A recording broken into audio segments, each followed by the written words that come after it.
Hi, my name is Valerie Szymanski, and I'm one of the co-founders of the Ovarian Cancer Symptom Awareness Organization. My father was a veterinarian in the Air Force, and my mother was a school teacher. From my father, I learned to love animals.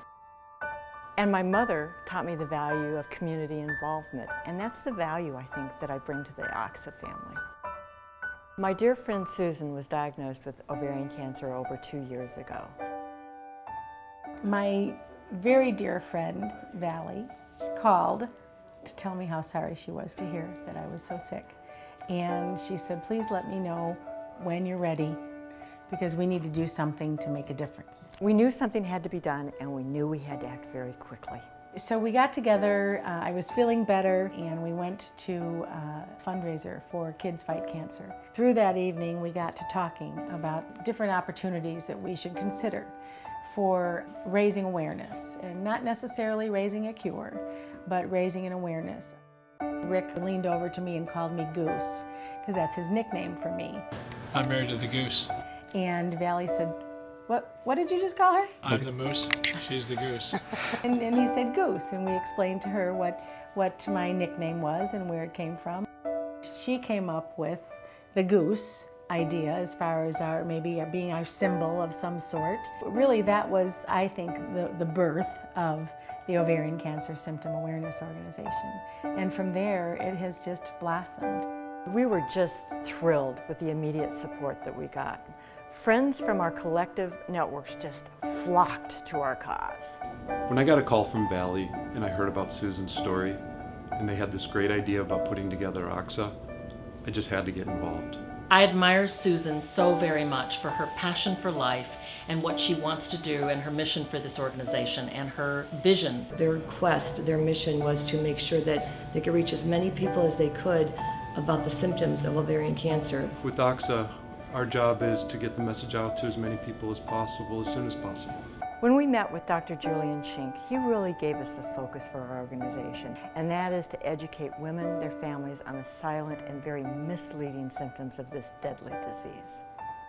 I think I also try to put a face on what this means beyond just Susan's experience, but really to see if I could expose them to other ovarian cancer patients. I think probably looking back, I probably had some very real signs. Some of them seem very common, and that's what I thought as well. But had I known what I know today, I would have gotten to the doctor much quicker. Ovarian cancer patients might be 30 years old or 70 years old. Often the symptoms are the same, but the impact on those people is vastly different. Who knew this glimmer of an idea would soon lead us to United Flight Attendants, Girl Scouts, the Illinois Veterinary Medical Association Convention, and actress-playwright Regina Taylor.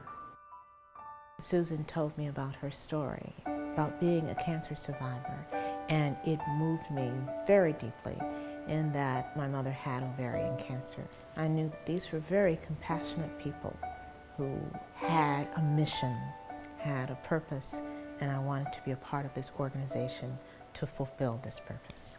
The awareness of ovarian cancer, to saving a life through this organization is what brought me here. Since the birth of OCSA, we have educated thousands of women and their families. We've had some wonderful fundraisers and friend-raisers along the way.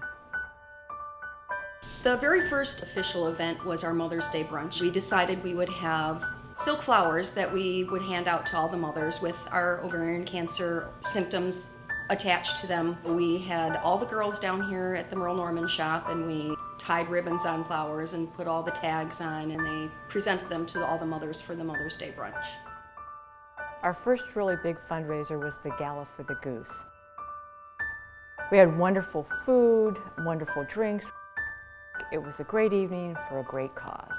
Hey, why don't we do something with it puts a little different twist on the typical cancer walk, and we'll make it a dog walk. Oh my gosh, what a fun idea. Our next event was the Dog Walk for the Goose in St. Charles. It has been an absolutely picture-perfect day. We've had a great turnout. Everybody is so supportive.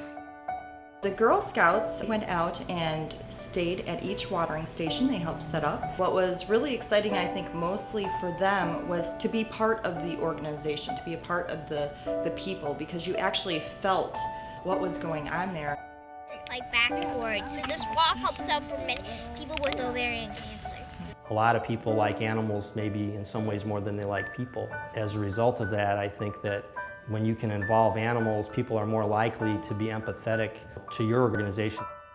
We call our supporters the Nice People Network, and they have selflessly given their time and talent to our mission.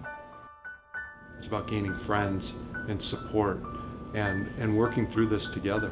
I've seen Valley and Susan grow this organization into something real in a matter of 6 or 8 months. It's very, very incredible, very encouraging, and it's a good cause. It's a great cause. Our flock has grown faster and larger than we ever could have imagined. We've had jazz events and yoga events and really broadened the OCSA audience. This year we're planning even bigger and better events to expand our network. I'm thrilled. I'm really excited about working with OCSA, and I'm really looking forward to joining the flock. Ovarian cancer is one that people don't talk about as much, and that awareness has to be put out there. OCSA is committed to giving a voice to those who are affected by ovarian cancer. With Project Goose, we wanted to create a safe environment for people to tell their stories about how they've been affected by ovarian cancer. Through those stories, we know we're going to reach people. Sharing stories is so important. It really empowers people, because you don't feel so alone anymore. You know, other people have been through it, and if they can do it, I can do it too. I was looking for an outlet, looking for a place where I could speak about my experiences, being a caretaker, being the daughter of someone who had ovarian cancer. We want to be front and center to help people, to help women, for them to feel safe, to come to our website, to talk about their stories, and to help everybody else. Anytime that I have the opportunity to talk to people about what I've gone through, I think that it's going to help somebody else. We need your support, we need your engagement, we need you. Everywhere we've gone, people have they've just been so welcoming and so open. The folks that we've created on our board of directors and our amazing group of volunteers have become like family. It's just been such a wonderful and warming experience. Sue got touched and it just moved our whole world. Everybody in the family was affected. And so we needed to sort of address it like a family thing.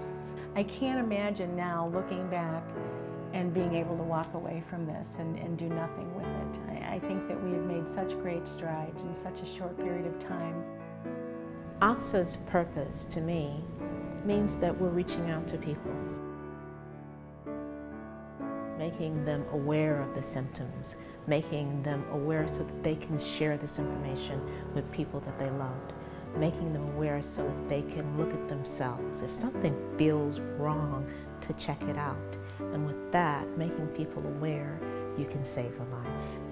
And to be able to share this information with every woman, every man, every child is so important to me, because that is our goal. You know, awareness is one person at a time. So for my daughters, thank you for what you're doing. It's one person at a time. Awareness leads to early detection, which is the greatest weapon. So read the signs and take care of yourself. Speak up, speak out. Join our Nice People Network. For more information, please visit ovariancancersymptomawareness.org.